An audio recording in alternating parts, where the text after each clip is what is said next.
Today I want to talk to you about golf. Specifically, I want to talk about this golf course, Lullingstone Park in Kent. Very nice public course, open to all, but if you've ever played here, you may have noticed something slightly odd about the terrain. Some of the hollows and depressions don't quite look like standard golf course design.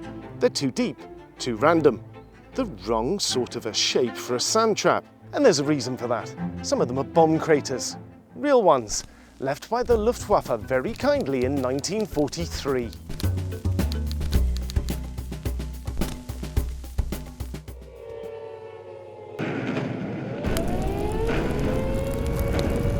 At first, this story seems very complicated, but bear with me because it becomes pretty obvious what was happening once you get the hang of what was going on. You see, while some of the sand traps are genuine World War II German bomb craters left by the Luftwaffe, who clearly felt the area needed better golf course design elements, others aren't that at all.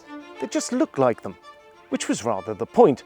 They were put in place by the RAF to simulate the real thing, just to confuse the Germans so that they would leave even more.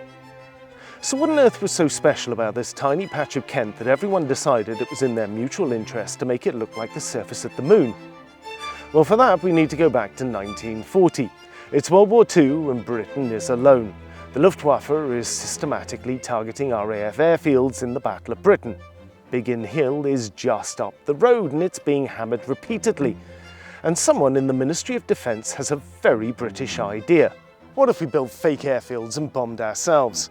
Not literally, but close enough.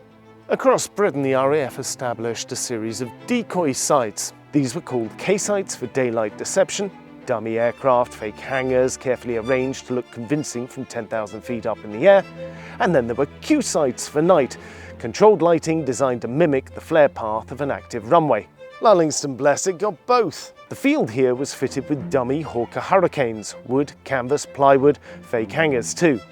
Then at night, a crew of men would sit in a concrete bunker at the edge of the site and, when ordered, flip switches to illuminate a fake airfield out here. All of that while actual bombers flew overhead. The men in these units don't get talked about much. They weren't flying Spitfires, they weren't storming beaches, they were sitting in a reinforced concrete box in a Kent field, making themselves a target on purpose and hoping that the Germans would bomb them instead of Biggin Hill. They were by any reasonable measure absolutely mad, especially since it worked. On the night of the 17th of January 1943, the Luftwaffe launched a major raid on London. Nearly 100 aircraft targeted the docks. At 4:41 in the morning, the Lullingstone crew received their orders. By 4:50, the site was burning. The decoy flares, the Starfish system, designed to simulate a city already ablaze, drew the bombers. Of 115 tons of bombs dropped that night, only 43 tons hit London. The rest was scattered across the Kent countryside, and a significant portion of that landed here. The crew described the experience as a baptism of fire, deafening. Trees and bushes burned all around them. The smell of smoke choked their lungs. They were ordered to keep the lights going. Then they were ordered to kill them, to confuse the Germans further, to make them think they'd hit something that had now gone dark.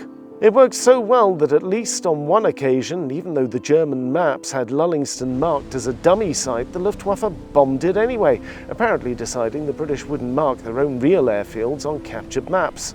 The concrete bunkers are still here, hidden in the undergrowth at the edge of the park. Low, moss-covered, rectangular blocks that most visitors walked straight past because they were mostly demolished in the 1980s by Sevenoaks Council. The fake Hurricanes are long gone, destroyed by the bombs they attracted or dismantled after the war, but the craters remain. Smoothed over, grassed, integrated into the landscape. And some of them are now a part of the course design. Genuine bomb damage from 1943 playing as natural hazards. Remember though that some of the depressions are part of the deliberate decoy damage put in place by the RAF in order to confuse the Germans when they looked down on it from the air. So the next time you're playing Lullingstone and you find yourself in an unusually deep hollow, there are two possibilities.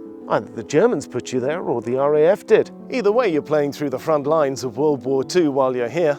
Lullingstone Park in Kent, a deceptive little piece of the past.